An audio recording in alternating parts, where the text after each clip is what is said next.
Hello जी, क्या हाल चाल है। आज बहुत दिनों के बाद ये सवाल करने जा रहे हैं और टेलीग्राम पर डाला था मैंने, तो अगर आपने कर लिया था तो आप कमेंट करिएगा कि आपका आंसर आ गया था। ठीक है। और वैसे भी कमेंट कर सकते हो सपोर्ट के लिए। खैर, हम आते हैं सवाल पे। हमसे काहे की लिमिट है एन टेंडिंग इन्फिनिटी और 3 CN डिवाइडेड बाई 2 CN की पावर 1/n है। फिर हमें चार ऑप्शन में से बताना है कौन सा सही है। ठीक। तो बायनोमियल कोफिशिएंट दिया हुआ है और इसको सॉल्व करने के लिए तुम्हें इसको सॉल्व करना पड़ेगा। और एनसीआर का फॉर्मूला सबको पता है, वही लगाएंगे यहाँ पर। तो ऊपर नीचे दोनों तरफ लगाते हैं तो हमें मिल जाएगा ये। ठीक है। 3C2N वाला था, ये आ गया। और नीचे था 2CN, जिससे कि ये आ गया। अब दिख रहा है कि यहाँ से n से n कट गया और हमें मिल गया ये। लेकिन अभी भी हमारा काम आसान नहीं हुआ है, क्योंकि ये फैक्टोरियल को भी हमें एलिमिनेट करना है। और उसको एलिमिनेट करने के लिए इसको ओपन करना पड़ेगा, तभी कुछ चीज़ें कटेंगी। सही बात है। अब फैक्टोरियल ओपन करना सबको आता ही है। क्या करते हैं, एक एक करके घटाते रहते हैं 1 आने तक। तो जब 3n को हम ओपन करेंगे तो 3n आ जाएगा, उसके बाद 3n-1 आ जाएगा, 3n-2 आ जाएगा, ऐसे करते करते 3n-n-1 आ जाएगा। ठीक। और इसके बाद आ जाएगा 3n-n यानी 2n। इसके बाद हम नहीं खोलेंगे, क्योंकि हमें 2n काटना है और n फैक्टोरियल तो है ही। नीचे हम एक काम करते हैं, 2n को, ये तो कट जाएगा 2n फैक्टोरियल, और इस 2n फैक्टोरियल को खोलते हैं।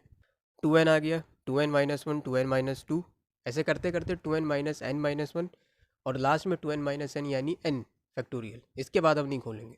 अब यहाँ से देखो, ये n से n कट गया मतलब फैक्टोरियल, और ये 2n से 2n फैक्टोरियल कट गया।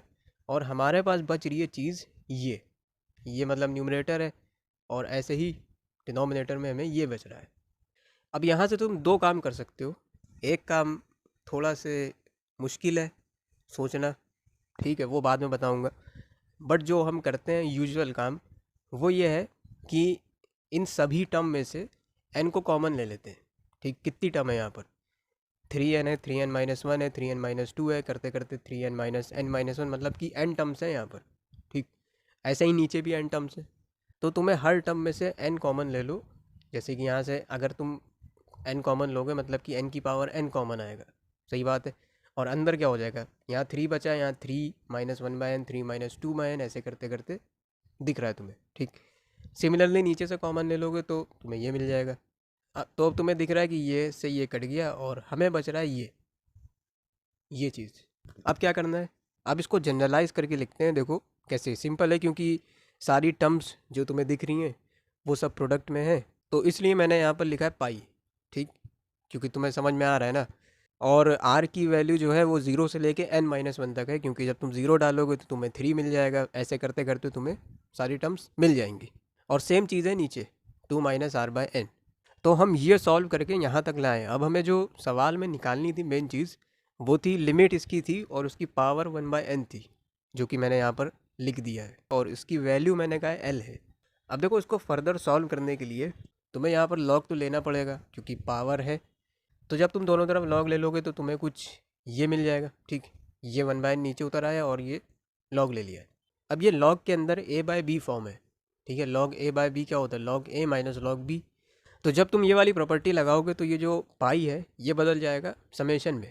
ठीक है। क्योंकि log a b c d जो होता है वो हो जाता है log a plus log b plus log c, सम में हो जाता है बेसिकली, पता है। तो इसलिए जब तुम इसको ऐसे लिखोगे, ठीक, 1/n, और ये जो पाई है ये बदल गया समेशन में, आर की वैल्यू 0 से n-1, और ln के अंदर वही चीज़ माइनस डिनोमिनेटर, वो भी बदल चुका है समेशन में। और हम इसको ऐसे लिख सकते हैं। अब इसको देख के तुम्हें चीज़ें याद आनी चाहिए, अगर तुमने इंटीग्रेशन पढ़ा है, वो है लिमिट ऑफ द सम। क्योंकि हम क्या करते हैं कि जब ऐसा कुछ होता है तो 1/n को हम dx से रिप्लेस कर देते हैं, और r/n को x से रिप्लेस कर देते हैं, और समेशन को इंटीग्रेशन से रिप्लेस कर देते हैं, और उसके बाद सॉल्व करते हैं। यही तो होता है लिमिट ऑफ द सम। तो बस वही करना है। तो जैसा कि मैंने कहा, तुम इसको ऐसे लिख सकते हो, समेशन इंटीग्रेशन में हो गया 0 to 1 लिमिट हो गई इसकी, और ln 3 - x और 1/n को dx। ऐसे ही तुम इस वाले को भी लिख सकते हो। अब बस इसको सॉल्व करना है, कुछ बचा नहीं इंटीग्रेशन। ln x का इंटीग्रेशन जो होता है वो x टाइम्स ln x -1 होता है, लेकिन यहाँ पर ln 3 - x है। तो क्या है, कोई दिक्कत वाली बात नहीं, ये हो जाएगा। अब ये इंटीग्रेशन करना तो आता होगा ना। अब बस कैलकुलेशन है, इसको थोड़ा सॉल्व करते हैं तो हमें ये मिल जाएगा। और अब रखते हैं लिमिट। जैसे ही लिमिट रख दोगे तुम्हें मिल जाएगा ये, और फाइनली तुम्हें मिल जाएगा दिस। और इसकी वैल्यू थी ln l, क्योंकि हमने दोनों तरफ लॉग लिया था तो उसको भूलना नहीं है।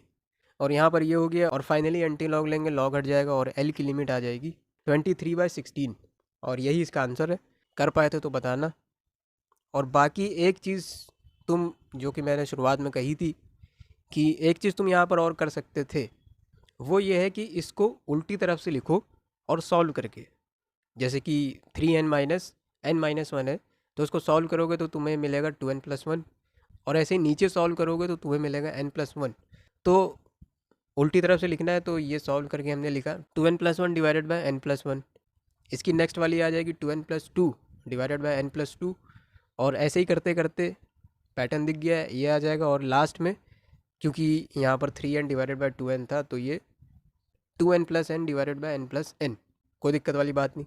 अब यहाँ से तुम इसको ऐसे भी लिख सकते हो 1+n/n+1 और 1+n/n+2, और ऐसे ही करते करते ये।